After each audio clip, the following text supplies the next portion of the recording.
नमस्कार साथियों, जय भीम। बाबा साहब ने एक दस्तावेज प्रस्तुत किया था और वह दस्तावेज संविधान में स्थान नहीं पा सका और इसीलिए उन्होंने चेतावनी देते हुए कहा था 26 नवंबर 1949 को कि आज हम अंतर्विरोधों के जीवन में प्रवेश करने जा रहे हैं। भारत में राजनीतिक समानता, वन मैन वन वोट की व्यवस्था कर दी गई है, किंतु अभी भी सामाजिक और आर्थिक जीवन में विषमताएं शेष हैं। इन विसंगति को शीघ्र दूर कर लिया जाए, वरना वे लोग जो सताए हुए हैं राजनीतिक लोकतंत्र की धज्जियां उड़ा देंगे। यह एक ऐसे महापुरुष द्वारा चेतावनी दी गई थी जिसका तत्कालीन समय में कोई सानी नहीं था।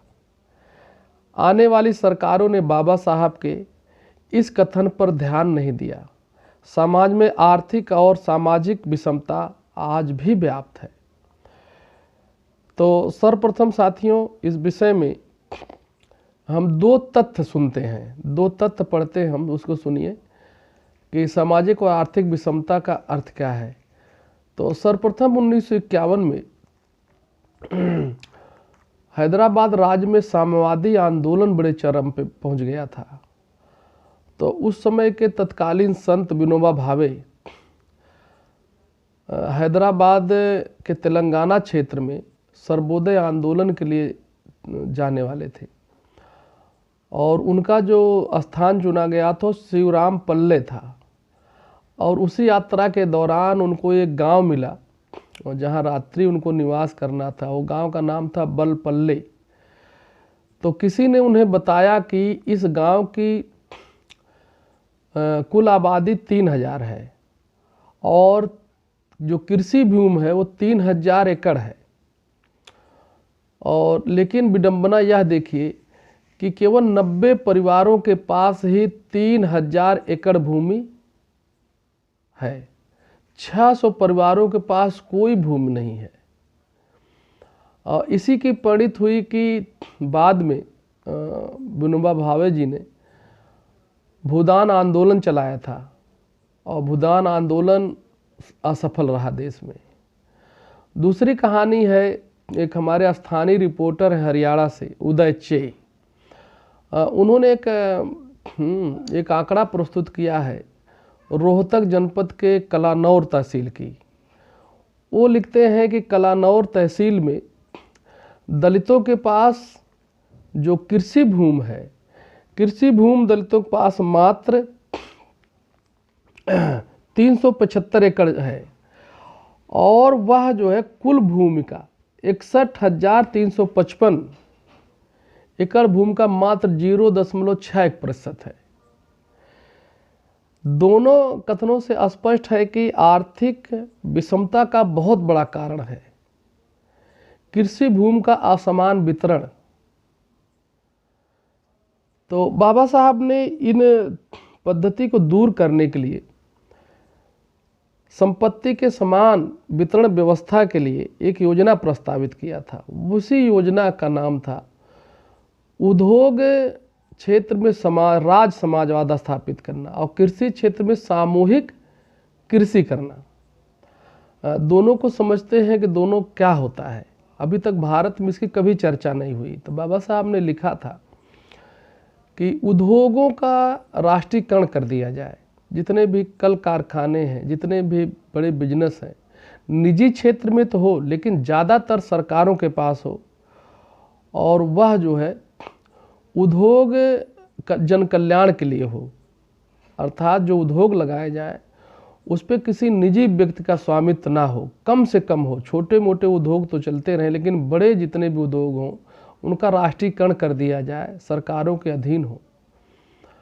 और क्योंकि भारत में आप इस समय देख रहे होंगे कि बड़े पैमाने पर निजीकरण किया जा रहा है और इसके इतने भयावह आंकड़े प्रस्तुत हुए लॉकडाउन के बाद कि जो आंकड़े आए कि देश की सारी पूंजी जो है 1% पूंजीपतियों के पास 73% पूंजी इकट्ठी हो गई है। ये जो है भयावह स्थिति है निजीकरण का। और निजीकरण में आप समझ सकते हैं किस तरह आर्थिक विषमता बढ़ती जा रही है। दूसरा, उन्होंने बाबा साहब ने कृषि के क्षेत्र में जो तकनीक बताई थी कि भारत के लोगों को कृषि के क्षेत्र में क्या करना चाहिए भारत सरकार को, तो उन्होंने कहा था कि कृषि की जितनी भूमि है, कृषि भूमि, उसका भी राष्ट्रीयकरण कर दिया जाए, किसी की निजी भूमि ना हो, कोई निजी मालिक ना हो। अब इसका लाभ क्या होगा? जब व्यक्ति के पास अपनी निजी भूमि नहीं होगी, तो जब राष्ट्र की भूमि होगी तो उससे लोग, राष्ट्र से अर्थात राज्यों से लेकर लोग भूमि पर सामूहिक रूप से उद्योग की तरह खेती करेंगे, अर्थात कई परिवार मिल के खेती करेंगे, वह उद्योग की तरह होगा। उत्पादन का जो उत्पादन होगा उसका आपस में बंटवारा कर लेंगे, और इस तरह जो है आर्थिक क्षेत्र में या जो किसान समाज में, किसान परिवार में संपन्नता आने लगेगी। क्या आप इससे इत्तेफाक नहीं रखते? इत्तेफाक नहीं रखते कि देश में सामंती व्यवस्था लागू है, स्पेशली राजस्थान, मध्य प्रदेश, छत्तीसगढ़, बिहार, इन राज्यों में अभी भी सामंतवाद जिंदा है। और जहाँ तमाम किसान परिवार जो गरीब हैं, दलित हैं, पिछड़े हैं, उनके यहाँ आज भी कृषि भूस्वामियों के यहाँ जो है मजदूरी करते हैं, पीढ़ी दर पीढ़ी। इतनी आर्थिक असमानता है। तो इसीलिए जो है बाबा साहब ने सुझाया था कि देश से जो है सदा के लिए जो है सामंतवाद समाप्त किया जा सकता है अगर कृषि भूमि का राष्ट्रीयकरण कर दिया जाए, और जो भी किसान परिवार जो है खेती करना चाहे वह सरकार से लेकर उस पर खेती करे उद्योग की तरह।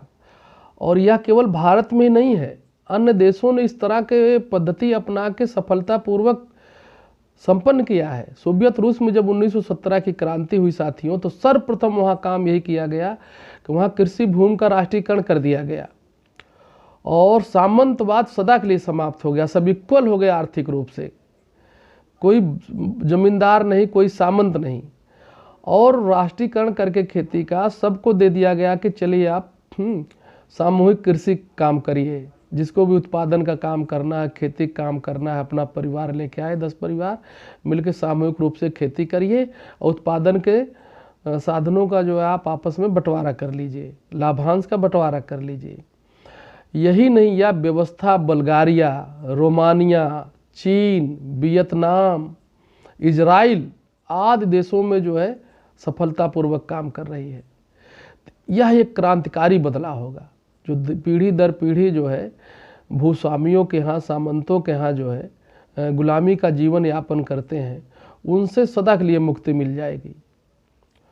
तो साथियों, ये दोनों जो व्यवस्थाएं हैं बाबा साहब की, कि उद्योग के क्षेत्र में राज समाजवाद और कृषि के क्षेत्र में सामूहिक कृषि और कृषि भूमि का राष्ट्रीयकरण, या व्यवस्थाओं को, क्योंकि सरकारों ने, आने वाली सरकारों को चेतावनी दिया था बाबा साहब ने कि इसको लागू किया जाए, सरकारों ने लागू नहीं किया, और आज भी आर्थिक और सामाजिक क्षेत्र में इसीलिए असमानता व्याप्त है। तो इसके लिए जो अब व्यवस्थाएं हैं कि आपके पास शक्ति नहीं है, आप सरकार में नहीं है, लेकिन जो बातें चर्चा में आती हैं बाद में कानून का रूप ले लेती हैं। तो इसको चर्चा में लाइए, सब लोग इसको पढ़िए, इसको जो है शेयर करिए, सब लोग इस विषय को, वह किताब का नाम है राज समाजवाद में चौथा खंड है, आप इसको पढ़ सकते हैं और बड़ा स्पष्ट रूप से बाबा साहब ने लिखा है। तो इसको जब चर्चा में लाएंगे तो कोई न कोई सरकार इसको अमल में लाएगी, और यह भारत के लिए बहुत कल्याणकारी योजना है। इसी शब्दों के साथ साथियों, जय भीम। मेरी बात को बार बार सुने तब समझ में आएगा, ना समझ में आए तो फ़ोन कर सकते हैं, कमेंट लिख सकते हैं। धन्यवाद साथियों।